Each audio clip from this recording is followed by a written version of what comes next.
नमस्कार दोस्तों, मैं हूं ममता चौधरी। आज हम भारत की स्थिति एवं विस्तार के बारे में अध्ययन करेंगे। अगर दोस्तों आपको वीडियो पसंद आई तो इसको लाइक, शेयर और सब्सक्राइबर जरूर कीजिएगा। सबसे पहले हम ग्लोब के संदर्भ में भारत की स्थिति देखते हैं। पहला है अक्षांशीय दृष्टिकोण से और दूसरा देशांतरी दृष्टिकोण से।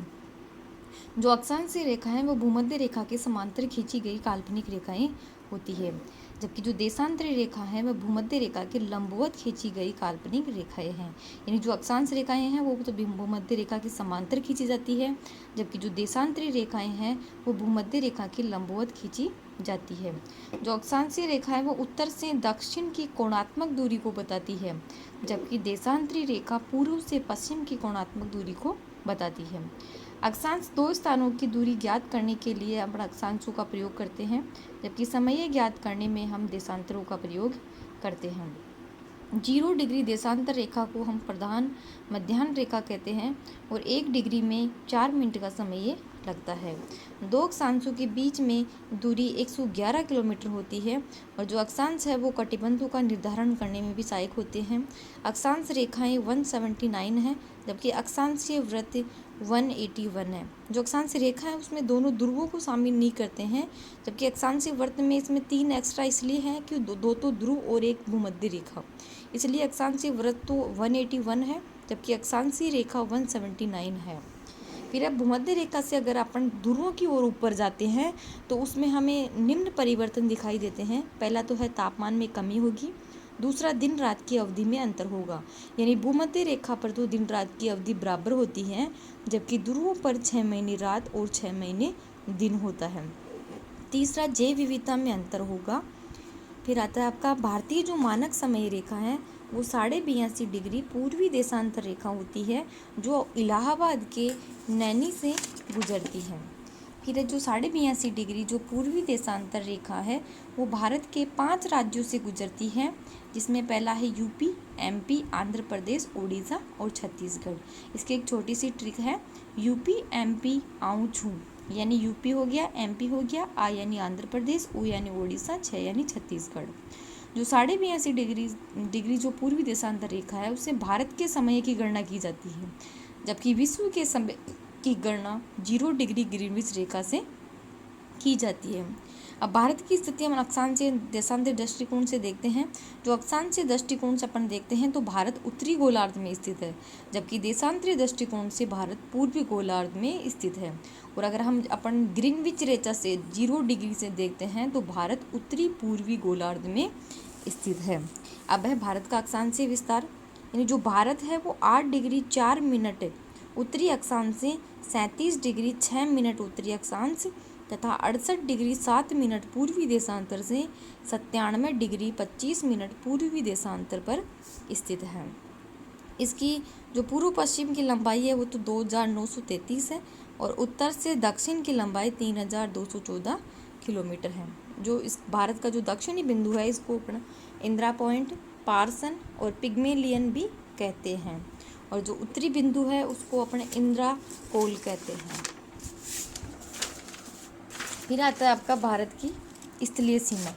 जो भारत की स्थलीय सीमा है वो 15,200 किलोमीटर है और जो कुल तटीय सीमा है वो 7,516.5 है। जो ये कुल तटीय सीमा 7,516.5 है उसमें से जो मुख्य भूमि है वो 6100 किलोमीटर है, जबकि द्वीपीय और तटीय सीमा है वो 1416.5 किलोमीटर है। अगर हम भारत की कुल सीमा की बात करते हैं तो वो 22,716.6 किलोमीटर है। यानी इसमें 15,200 प्लस 7,516.5 यानी 22,716.6 किलोमीटर है।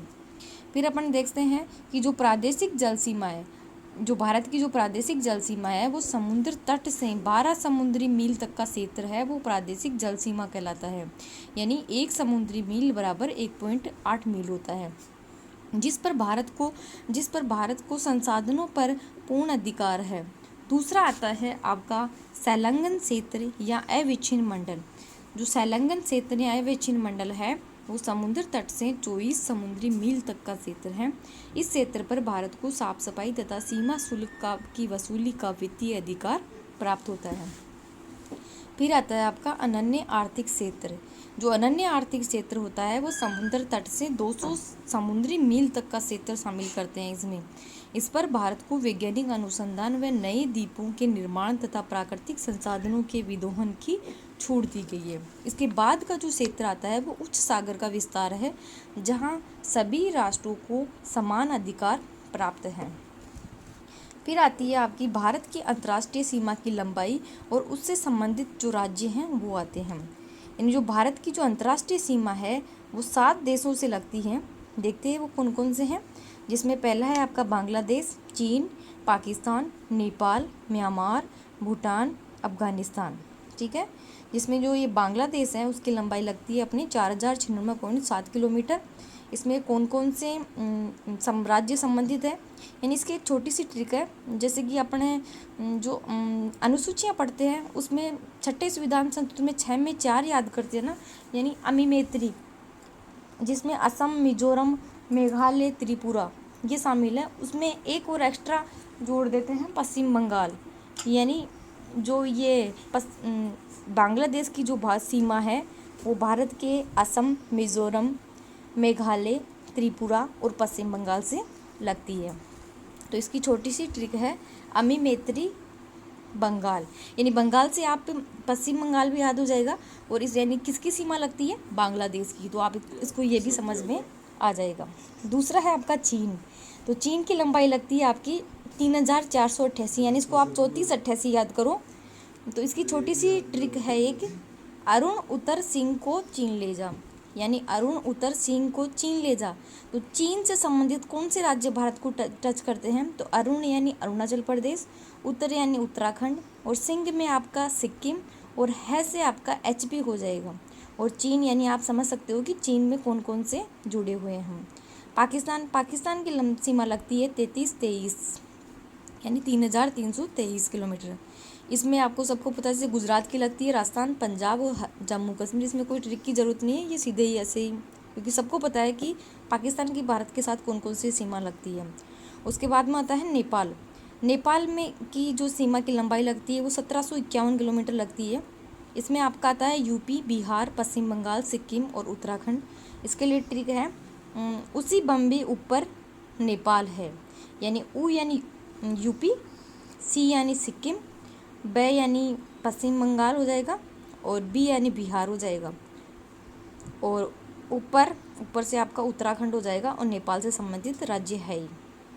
फिर है म्यांमार की सीमा लगती है 1643 किलोमीटर लगती है, और इसकी ट्रिक है मम्मी नारू मारच है, यानी मारच है यानी म्यांमार संबंधित हो गया। मम्मी से मैं से हो गया मणिपुर, मी से मिजोरम हो गया, ना से नागालैंड, और अरु यानी अरुणाचल प्रदेश। ठीक है, उसके बाद में आता है भूटान की सीमा लगती है 699 किलोमीटर। इसमें है आपका पश्चिम बंगाल, सिक्किम, अरुणाचल प्रदेश और असम। यानी अरुण असी बंगाल का भुट्टा ले ले, अरुण असी बंगाल का भुट्टा ले ले। भुट्टा से भूटान हो गया, अरुण हो गया, अरुण से अरुणाचल प्रदेश हो गया, और असी से ऐसे असम हो गया, सी से सिरोही होगा, सिक्किम हो गया, और बंगाल से पश्चिम बंगाल हो गया। फिर लास्ट है आपका अफगानिस्तान, जिसकी सबसे कम सीमा लगती है 106 किलोमीटर, और इसमें आपका जो POK पाक अधिकृत जो कश्मीर है, जम्मू कश्मीर, वो क्षेत्र आता है।